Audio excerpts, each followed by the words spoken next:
All this week in the podcast, we are considering what we do when we're at the very edge of understanding our project. So when we can't see the whole picture, when we've been given a vision of something that's really important and something to share with the world, but we can't really see the whole picture.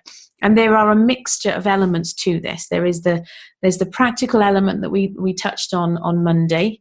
You know, if you've got a goal and it feels impossible, is it a goal that you really want to be working on? Then I reminded you of that how God really does specialize in those impossible dreams. And that's what we're going to be thinking about a little bit more in today's episode, just by way of introduction. But then yesterday, of course, I reminded you that having decided that yes, this really is important to you, what is the next step? And at this point in the episode, before I get carried away and we start digging into the content for real, let me remind you as well, if you would like some support and some help dealing with the head junk as you do work on your project, that's my speciality. As I'm your bounce back queen. I help entrepreneurs like you build resilience so that you can together help you deal with the head junk so you can take action towards that dream. So if that sounds like something that would be appealing to you, I would invite you to schedule a call so we can talk more about whatever that is, whatever that project is that you're wanting to work on. If you go to faithandbusinessplayground.com/talk, and you can pick a time on my calendar that works for you. So digging into today's episode proper then.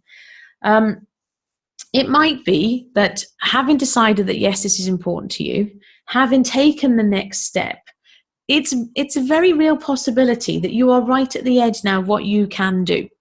Because that's the piece of this which, as somebody who, having founded the Faith and Business Playground, it's really fun for me because I don't have to speak in code anymore. Some of you listening to this will know that I've been running my own business for nearly a decade now. And for about the first, 9 years or so of that, I never hid the fact that I was, a Jesus geek, but it wasn't part of my marketing. So if it came up in conversation, if someone said, "Oh, how come you're so cheery?" or whatever, then I would share the reason for that and talk about Jesus. But he wasn't part of my marketing. It wasn't like part of my mission. And it's only since launching the Faith and Business Playground in its current iteration that I've really sort of taken off the code. So in the past, if something had happened, I would tell someone I would be thinking of them. What I really meant was I'd be praying for them. But I never used to say it like that because I didn't want to be a Bible basher. And because no one wants to be that person, do that. That's just not cool. So now, though, I don't have to speak in code anymore. And the advantage of that for me, but also for you, it means that when we have this conversation about these big dreams and these big ambitions and these big goals that you are working towards, I'm anticipating that most people listening to the Faith and Business podcast are going to be people of faith. Now, I'm not saying that you have to be wearing the same labels as I do, but chances are high that you do believe in someone bigger than you. And with that comes the encouragement that sometimes we are operating from the very edges of what we can do, and that's okay. What I mean by that is sometimes you just have to keep on doing that step and then the next step, even when you're not completely sure. So it's Paul in, I want to say 2 Corinthians, but it might be 1 Corinthians. One of my favorite verses is where Paul talks about, it's a famous one. You've probably come across it. He had a thorn, describes it as a thorn in his flesh. And 3 times he asked God to take away the thorn in his flesh. And there's been much speculation about what this thorn in the flesh is. But some people said it was blindness. We don't know because we're not told. But the important part of it is that Paul begged God to take it away, and God said no, because my grace is sufficient for you.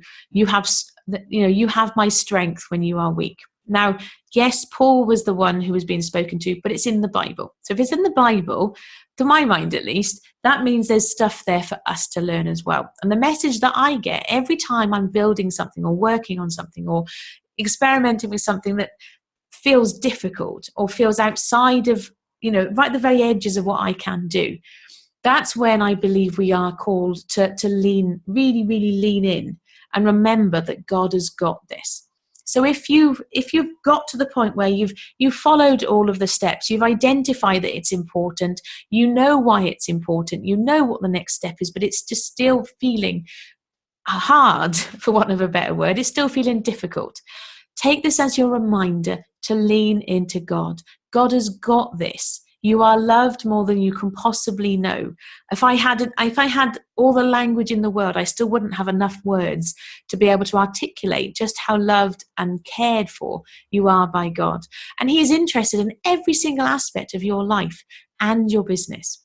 And so I want to remind you today that if you're feeling like you're on the very edges of where you can cope, take this as your reminder to lean into God, because God has got this. Okay, it's a slightly shorter than the usual episode. I always aim for 5 to 10 minutes, but there's nothing more I can say. It's just that reminder. And I say just one of those words that should be struck from the vocabulary. But it's simply that reminder. If it's feeling right on the very edge of what you can do, now is the time to lean into God. Okay?